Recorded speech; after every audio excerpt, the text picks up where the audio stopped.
Nissan Magnite starting price at 5.62 lakh only. For offers and test drive, visit the Orange Nissan Visakhapatnam.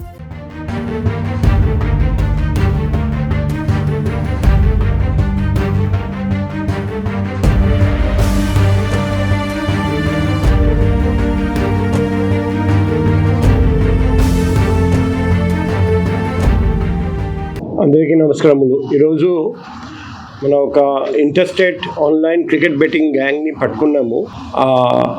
మన రాష్ట్రంలో కాకుండా మన దేశంలో ఉన్న వేరే రాష్ట్రాలకు వెళ్ళి సైబర్ క్రైమ్ పోలీస్ వాళ్ళను పట్టుకొచ్చారు. ఇవన్నీ సీజర్స్ ఐటమ్స్ జంప్ చేయడం జరిగింది. ఈ అన్ని ఐటమ్స్ మీ దగ్గర చూపెట్టడం జరుగుతుంది. ఆ డీటెయిల్స్ ఈరోజు మీతో షేర్ చేస్తున్నా. ఇది ఒక ultrawin.com అని ఒక యాప్ ద్వారా బెట్టింగ్ వాళ్ళు చేశారండి. బెంగళూరు, తర్వాత కోల్కతా, అక్కడి నుండి 24 మంది ముద్దాయిలను అరెస్ట్ చేయడం జరిగింది. క్యాసినో ప్లాట్ఫామ్తో కూడా వాళ్లకు లింక్ ఉందని మనం తెలుసుకున్నాము. నెక్స్ట్, ఇప్పుడు రవిశంకర్ అనే ఒక వ్యక్తి, అతను మాణిక వలసలో ఉంటాడండి. అతని కంప్లైంట్ మీద ఈ కేసు కట్టడం జరిగింది. ఒక అక్వైంటెన్స్, ఒక వ్యక్తితో ఆయనకు పరిచయం ఉంది. ఆ వ్యక్తి పేరండి త్రినాథ్. ఆ త్రినాథ్ రామీ సర్కిల్ కోసం అకౌంట్ ఓపెన్ చేయమని చెప్పారండి. నెలకు 3,000 వస్తుందని హామీ ఇచ్చారండి. తర్వాత త్రినాథ్ ఒక జగదీష్ అనే వ్యక్తికి అకౌంట్స్ హ్యాండ్ ఓవర్ చేస్తామని చెప్పారండి. ఆ జగదీష్ 5,000 ప్రతి నెల పే చేస్తారని చెప్పారండి. తర్వాత రవిశంకర్ డైరెక్ట్గా త్రినాథ్ హెల్ప్ తీసుకోకుండా డైరెక్ట్గా జగదీష్తో మాట్లాడి మల్టిపుల్ అకౌంట్స్ ఓపెన్ చేశారండి. తర్వాత జగదీష్ రవిశంకర్కి ఏం తెలియజేశారంటే, కెనరా బ్యాంక్ ఒక అకౌంట్ ఉంది. ఆ అకౌంట్తో ఒక మొబైల్ నంబర్ లింక్ అయి ఉన్నది. సో కానీ ఆ అకౌంట్ పనిచేయట్లేదు. సో గణపతి అనే వ్యక్తి ఆ కెనరా బ్యాంక్ వాళ్ళు చెప్పారు, ఈ అకౌంట్లో 17 లక్షల లావాదేవీలు జరిగాయి, బెట్టింగ్తో సంబంధం ఉన్న లావాదేవీలు. తర్వాత రవిశంకర్ గారికి తెలిసింది, జగదీష్ అనే వ్యక్తి ఇంతకుముందు మహారాజా బెట్టింగ్ కేసులో ఛత్తీస్గఢ్లో అరెస్ట్ అయ్యారు. అప్పుడు రవిశంకర్ గారికి అర్థమైంది, ఆయన తెలియకుండా ఒక గ్యాంగ్లో ఇన్వాల్వ్ అయిపోయాడు. వెంటనే అతను సైబర్ క్రైమ్ పోలీస్ స్టేషన్లో కంప్లైంట్ ఇస్తే మనం 80/2025 అని లాస్ట్ ఇయరే ఈ కేసు మనం రిజిస్టర్ చేసాము. అప్పటి నుండి కంటిన్యూస్గా ఇన్వెస్టిగేషన్ దర్యాప్తు చేస్తున్నాం. సో ఇప్పుడు కొలిక్కి వచ్చింది. Next page.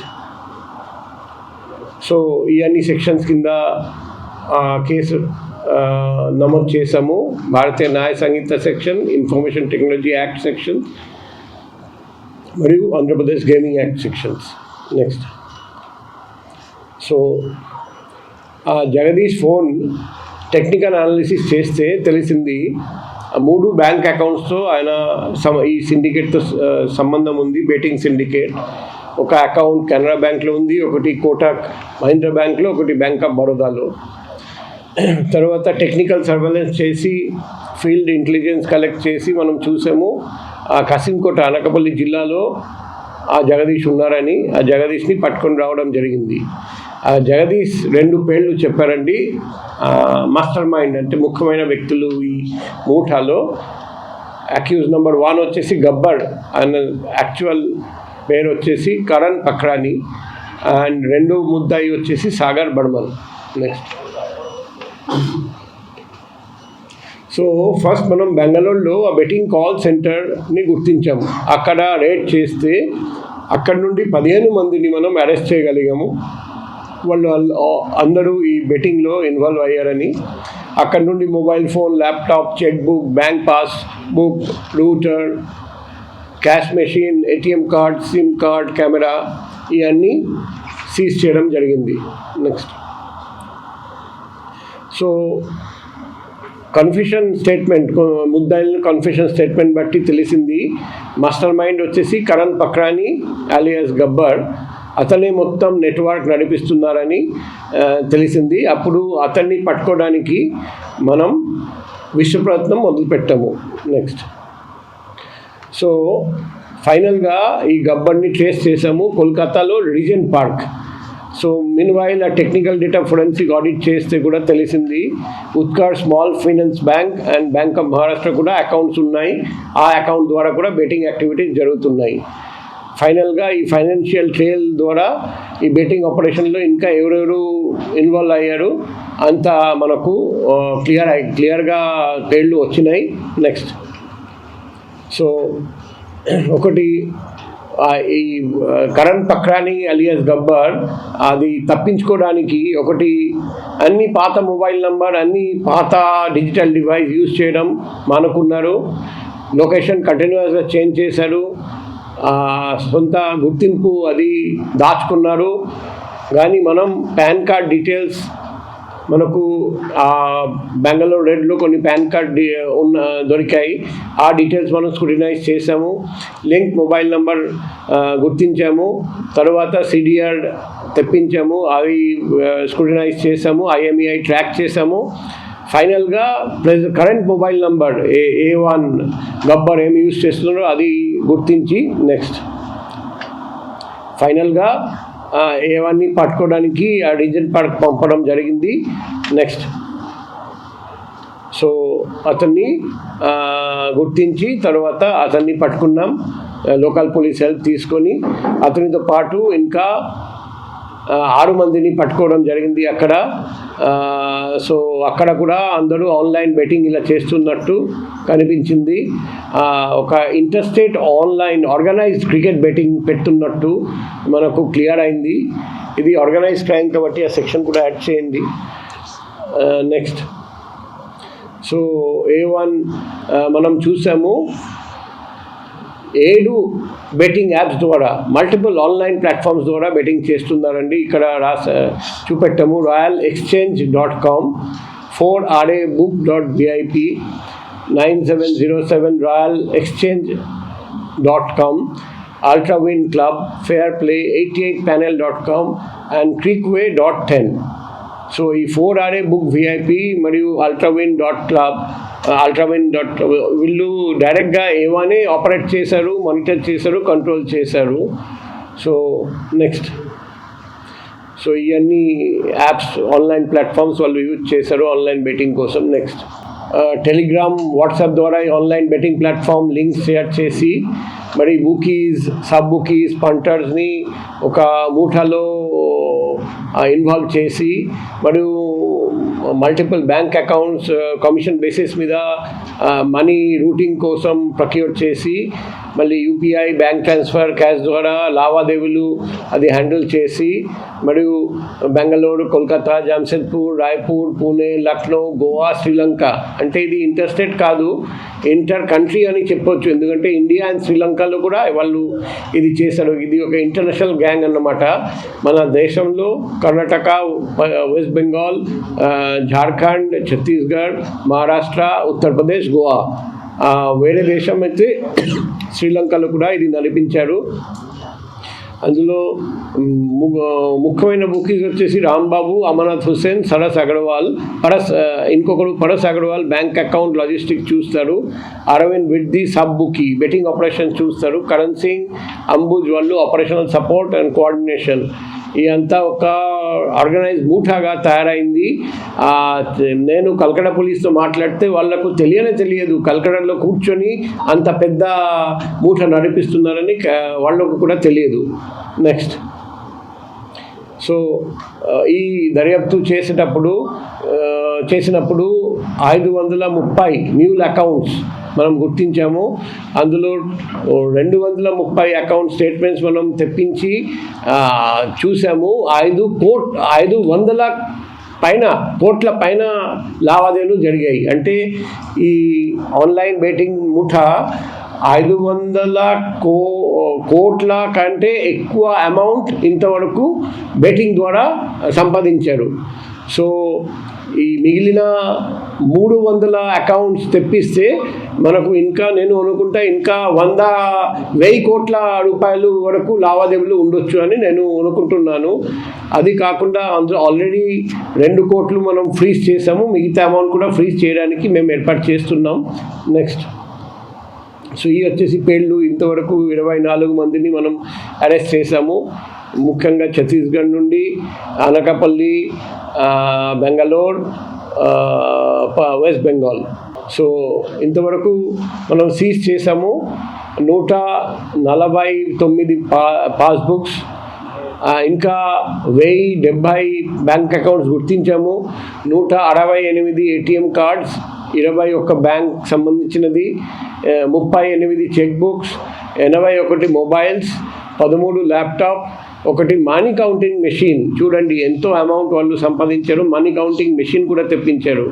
Wifi router 3, wireless webcam 5, ledger పుస్తకాలు 18, ఒక గేమ్ సెట్ 1. సో ఇవన్నీ మనం జప్తు చేసాము. కోర్టులో ప్రొడ్యూస్ చేయాల్సి వస్తుంది. ఇవన్నీ డిజిటల్ డివైస్ స్క్రూటినైజ్ చేస్తే ఇంకా చాలా విషయాలు తెలుస్తాయి. ఎవరెవరు బాధితులు ఆ నంబర్ మనకు క్లారిటీ లేదు. సో ఈ అన్ని అకౌంట్స్ స్క్రూటినైజ్ చేస్తే, అన్ని డిజిటల్ డివైస్ స్క్రూటినైజ్ చేస్తే మన దేశంలో వేరే దేశంలో అంత కలిపి ఎంతమంది బాధితులు, వాళ్ళు ఎంత అమౌంట్ ఇంతవరకు ఈ ఆన్లైన్ బెట్టింగ్ వల్ల పోగొట్టుకున్నారు అది మనకు తెలుస్తుంది. ఇప్పుడు దర్యాప్తు సాగుతుంది, కానీ ఇంతవరకు మనం ఏం సాధించామో మీతో పంచుకోవడానికి ఈరోజు ఈ అంతర్జాతీయ ఆన్లైన్ క్రికెట్ బెట్టింగ్ గ్యాంగ్ ముఠా గురించి ప్రెస్ మీట్ పెట్టడం జరిగింది. ఈ ముఠా శ్రీలంక కాకుండా మన భారతదేశంలో కర్ణాటక, ఆంధ్రప్రదేశ్, ఉత్తరప్రదేశ్, జార్ఖండ్, వెస్ట్ బెంగాల్, మహారాష్ట్ర చాలా రాష్ట్రాల్లో ఆన్లైన్ బెట్టింగ్ చేస్తున్నట్టు మేము గుర్తించాము. మేము బెంగళూరులో, తర్వాత కోల్కతాలో రేడ్ చేసి చాలా మందిని పట్టుకున్నాము. Laptops, account passbooks, PAN card, SIM card, router, ఇంకా చాలా పరికరాలు అక్కడి నుండి జప్తు చేశాము. 24 మందిని ఇంతవరకు అరెస్ట్ చేశాము. 230 అకౌంట్స్ ఇంతవరకు స్క్రూటినైజ్ చేశాము. ఇంకా 300 అకౌంట్స్ స్క్రూటినైజ్ చేయాల్సి వస్తుంది. ఒకరోజు చూస్తే 2.5 లక్షల కంటే ఎక్కువ మంది ఆన్లైన్ బెట్టింగ్లో ఒకే రోజు పాల్గొన్నారని మనకు తెలిసింది. ఇంతవరకు 2 కోట్ల రూపాయలు ఈ అకౌంట్స్ నుండి ఫ్రీజ్ చేశాము. ఇంకా దాదాపు 500 కోట్ల పైన లావాదేవీలు జరిగాయని ఆల్రెడీ గుర్తించాము. ఇంకా 100 కోట్ల పైన లావాదేవీలు జరిగి ఉండొచ్చు అని అంచనా వేస్తున్నాం. ఈ ముఠాలో ఇంకా ఎవరైనా ఉన్నారా అని మేము వెతుకుతున్నాం, గుర్తించడానికి ప్రయత్నం చేస్తున్నాం. అన్ని అకౌంట్స్ స్క్రూటినైజ్ చేస్తే, అన్ని మొబైల్స్, అన్ని ల్యాప్టాప్స్, మిగిలిన పరికరాలు స్క్రూటినైజ్ చేస్తే మొత్తం ఎంతమంది బాధితులు ఉన్నారండి మన ప్రపంచంలో ఈ గ్యాంగ్ వల్ల, వాళ్ళు ఎంత పోగొట్టుకున్నారు మనకు తెలుస్తుంది. మేము సైబర్ క్రైమ్ వాళ్ళకు ఇన్స్ట్రక్షన్ ఇచ్చాము. ఆ అమౌంట్ కూడా మొత్తం సీజ్ చేసి తర్వాత బాధితులకు రిఫండ్ చేయడానికి మనం ప్రయత్నం చేయాలి. మీ ద్వారా పబ్లిక్కి 2 కోరికలు. ఒకటి, దయచేసి ఆన్లైన్ కానీ ఆఫ్లైన్ బెట్టింగ్లో పాల్గొనకండి. నెంబర్ 2, ఎవరైనా కమిషన్ ఇస్తామని మీ అకౌంట్స్ అడిగితే దయచేసి ఇవ్వకండి. ఆ మ్యూల్ అకౌంట్స్ వాళ్ళు సైబర్ నేరాలకు ఉపయోగిస్తారండి, మీరు ముద్దాయిలు అయిపోతారండి. కాబట్టి జాగ్రత్త. సార్, రోజుకి 2.5 లక్షల మంది బెట్టింగ్ యాప్స్లో యాక్టివ్గా ఉంటున్నారంటే అసలు టీనేజర్స్కి ఏం చెప్తారు సార్? ఇప్పుడు ఈ 2.5 లక్ష మందిని మనం పిలిపించి అడిగితే మీకు తెలుస్తుంది వాళ్ళు అందరూ నష్టపోయాడు. కాబట్టి బెట్టింగ్ చేసి ఒక్కసారి మీకు ప్రాఫిట్ రావచ్చు, కానీ 100 సార్లు ట్రై చేస్తే 99 సార్లు మీకు నష్టమే వస్తుంది. కాబట్టి యువత జాగ్రత్తగా వినండి, దయచేసి బెట్టింగ్ ఆన్లైన్ కానీ ఆఫ్లైన్ కానీ పాల్పడకండి. క్రికెట్ ఎంజాయ్ చేయండి, మ్యాచ్ టీవీలో చూడండి, స్టేడియంకి వెళ్ళి చూడండి, కానీ బెట్టింగ్లో పాల్పడకండి. మీ విలువైన డబ్బు పోగొట్టుకుంటారండి. కాబట్టి జాగ్రత్త. ఆన్లైన్ బెట్టింగ్ గురించి మీ దగ్గర ఎటువంటి సమాచారం ఉంటే, ఆఫ్లైన్ బెట్టింగ్ గురించి, గ్యాంబ్లింగ్ గురించి ఏదైనా సమాచారం ఉంటే దయచేసి మీ లోకల్ పోలీస్తో ఆ సమాచారం పోలీస్కి ఇవ్వండి. వైజాగ్లో ఉంటే దయచేసి మాతో షేర్ చేసుకోండి, మేము వెంటనే చర్య తీసుకుంటాం. ఇప్పుడు ఇంటర్నేషనల్ మ్యాచెస్కి బెట్టింగ్ ఎక్కువ, ఎందుకంటే ఇంటర్నేషనల్ మ్యాచ్ ఉంటే ఇంట్రెస్ట్ ఎక్కువ. పబ్లిక్కి ఏ మ్యాచ్కి ఇంట్రెస్ట్ ఎక్కువ, ఆ మ్యాచ్కి బెట్టింగ్ ఎక్కువ. ఏ మ్యాచ్ ఎవరు చూడరు, ఆ మ్యాచ్కి బెట్టింగ్ తక్కువ జరుగుతుంది. ఐపీఎల్కి కూడా జరుగుతుంది. వేరే ఇంటర్నేషనల్ మ్యాచ్ మన ప్రపంచంలో ఎక్కడ ఇంటర్నేషనల్ మ్యాచ్ జరిగితే, ముఖ్యంగా భారతదేశంలో ఆ మ్యాచ్లో ఇండియా టీం పాల్గొంటే ఎక్కువ బెట్టింగ్ జరగడానికి అవకాశం ఉంది. కాబట్టి పబ్లిక్ అందరూ జాగ్రత్తగా ఉండాలి. Thank you.